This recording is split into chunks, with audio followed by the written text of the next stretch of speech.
So, I was born as yellowish yung teeth ko talaga. So, madalas may nagtatanong kung pustiso nga ba yung ngipin ko kasi nga daw, masyado daw pantay-pantay.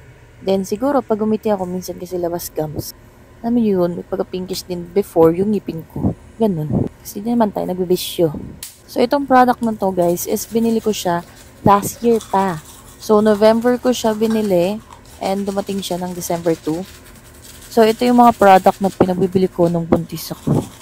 Kasi nung buntis ako, may mga cravings ako na bilhin na product na, alam niyo yun, nung hindi pa ako buntis is gustong-gusto kong bilhin. Pero nung nabuntis ako is, ayan, check out na ang person kahit hindi ko naman siya nagamit. So, nagsisi nga ako kasi late ko siya nagamit kasi ang ganda niya. Etong set na tong pinili ko is, may toothpaste na siya. Meron na rin siyang powder na pwede natin ipang-brush sa ating teeth. So, it helps you to whiten your teeth. Ayan, para ma-refresh ang inyong ngipin at para mawala yung pagka-yellowish ng inyong ngipin. So, on this product, guys, is napansin ko nung madalas na nagtutoothbrush ako, especially on toothpaste, is nagla-lighten siya. So, di ba nga pagka-yellowish yung ngipin ko? So, napansin ko na mas nag-white siya. Bongga niya. Kasi kahit anong toothpaste yung gamitin ko at kahit anong brush mouthwash, hindi siya ganun puti. Even though na matibay naman talaga ang yellowish ng ngipin.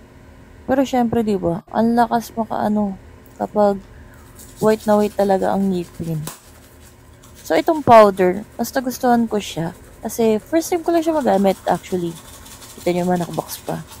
Kasi after brushing my teeth using the toothpaste, mas nag-whiten siya, mare. And this product, guys, comes with free toothbrush. Kaso, nagamit ko na yung toothbrush. Tapos, yung pinaka-flex ko po sa inyo is mouthwash siya. So, may free mouthwash ang person.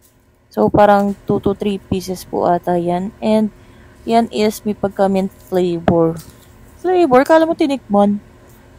Then, ang ganda niya at nakakatawa sa part na yan kasi huminga pa ako sa inyo. Kala nyo talaga naaamoy nyo. Diba bongga? Nag-white siya.